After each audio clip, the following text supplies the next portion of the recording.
Welcome to Kenton's videos. Enjoy the video. In this video, I will show you how to replace your Mazda CX-5 engine air filter.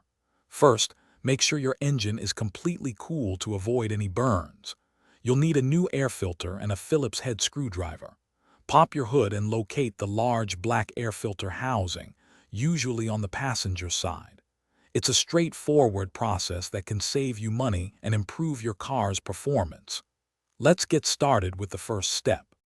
Now that you've located the airbox, it's time to open it up.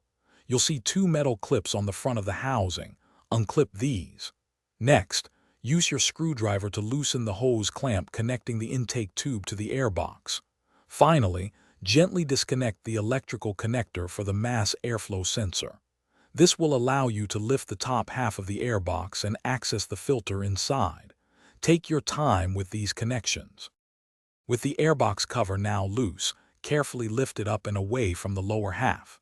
You'll see the old, dirty engine air filter sitting inside. Take a moment to observe its orientation. This is important for installing the new one correctly. Remove the old filter and dispose of it properly. Now, place your brand new filter into the housing, ensuring it sits flush and in the same direction as the one you removed. It should fit snugly.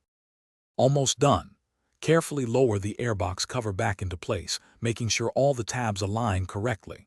Re-engage the two metal clips to secure the housing.